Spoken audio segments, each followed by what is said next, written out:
نماز توحید کے بعد سب سے اہم عبادت نماز ہے. اگر کوئی آدمی نماز پڑھتا ہے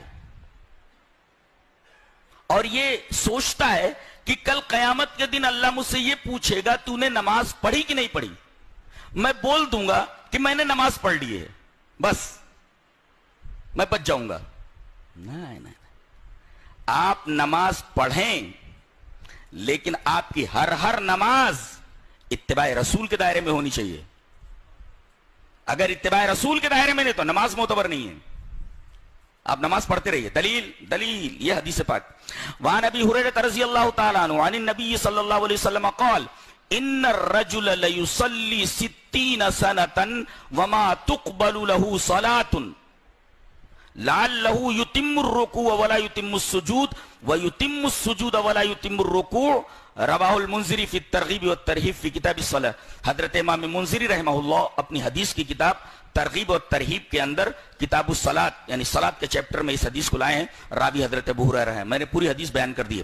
حضرت ابو ہریرہ فرماتے ہیں کہ نبی اکرم صلی اللہ علیہ وسلم نے ارشاد فرمایا کہ ایک آدمی اللہ کے حضور پہنچتا ہے، اللہ اسے پوچھتا ہے، حالانکہ اسے معلوم ہے نماز پڑھی، پڑھی، کتنے سال پڑھی؟ کہا کہ اے اللہ کے رسول 60 سال تک میں نے نماز پڑھی. 60 سنتن 60 سال نماز پڑھی. کتنے سال پڑھی؟ 60 سال. اللہ کو معلوم ہے، پوچھ رہا بندے سے، پڑھی.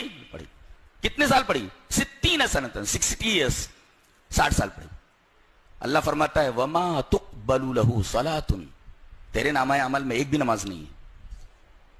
60 سال کی نماز جو تو نے پڑھی ہے ایک بھی نماز تیرے نامہ عمل میں نہیں ہے. لوگ حج کو جاتے ہیں اور پھر کہتے ہیں کہ خانہ کعبہ میں ایک نماز 1 لاکھ کے برابر ہے، تو 40 دن 50 دن رہ کر کے اتنی نمازیں پڑھ لی، اب تو جنت الاٹ ہو گئی میرے.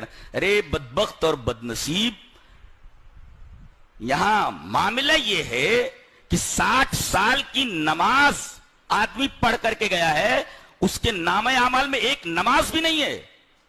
اور تیرے حج کی کیا بساط ہے، تیرے حج کی کیا اوقات ہے کہ تو جوڑتے بیٹھے کہ ایک نماز 1 لاکھ نماز کے برابر ہے، لہذا میں بخشایا ہو گیا.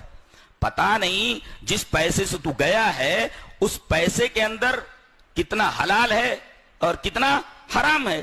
تو نے کتنے ارکان اپنی مرضی سے ادا کیے ہیں، جہالت سے ادا کیے ہیں، اور کتنے ارکان تو نے اتباع رسول کے دائرے میں نہیں کیے ہیں، تو تیرا حج کیسے ہوا؟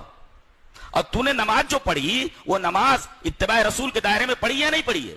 یہاں تو ایک آدمی 60 سال کی نمازیں پڑھ کر کے گیا ہے، اور نبی اکرم صلی اللہ علیہ وسلم فرما رہے کہ اللہ یہ فرماتا ہے کہ تیری ایک بھی نماز قبول نہیں ہوئی، تیرے نامہ اعمال میں ایک بھی نماز نہیں ہے. وما تقبل له صلاۃ، ایک بھی نماز نہیں ہے. کتنی خطرناک قسم کی حدیث ہے یہ.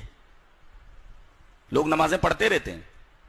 تو اگر آدمی نماز پڑھتا ہے، ایک توحید کے بعد بہترین عمل ہے اور سب سے اونچا عمل ہے، مگر یہ عمل اگر سنت کے دائرے میں نہیں کیا گیا ہے، اتباع رسول کے دائرے میں نہیں کیا گیا ہے، تو یہ عادت ہے، اٹھک بیٹھک ہے، نماز نہیں ہے.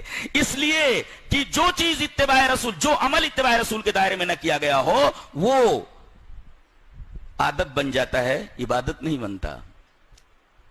دیکھو 60 سال کی نماز لے کر کے گیا، نامہ عمل میں ایک بھی نماز نہیں ہے. اللہ، یہ حدیث ہمیں ہلا دینے کے لیے کافی ہے. نماز کیسی پڑھنا بتایا گیا. حدیث اس طرح. وعن ابی قلابۃ حدثنا ابو سلیمان مالک بن الحویرث قال قال لنا رسول اللہ صلی اللہ علیہ وسلم صلوا كما رأيتموني اصلي فاذا حضرت الصلاة فليؤذن لكم احدكم وليؤمكم اکبركم. رواہ البیہقی فی السنن الکبری فی کتاب الصلاۃ. حضرت امام بیہقی رحمہ اللہ اس حدیث کو ایسے ہی سنن کبری بیہقی کے اندر لائے. راوی حضرت مالک بن حویرث سے، وہ فرماتے ہیں کہ نبی اکرم صلی اللہ علیہ وسلم نے ہم تمام صحابہ کرام سے یہ کہا کہ تم لوگ نماز اس طرح پڑھو جس طرح تم مجھے نماز پڑھتے ہوئے دیکھتے ہو.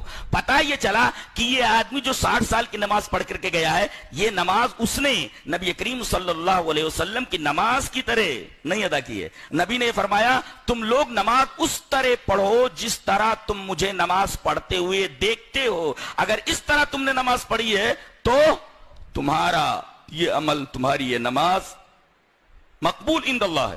اور اگر تم نے اپنے طریقے پر، یہ حنفی نماز ہے، یہ مالکی نماز ہے، یہ شافعی نماز ہے، یہ فلاں شخصیت کے طریقے پر پڑھی ہوئی نماز ہے، کسی بھی طریقے سے نماز پڑھ کر کے گیا آدمی کوئی بھی نماز معتبر نہیں ہے، الا یہ کہ اس نے نماز جناب محمد رسول اللہ صلی اللہ علیہ وسلم کے طریقے پر پڑھی ہو، جس کا نام اتباع رسول ہے.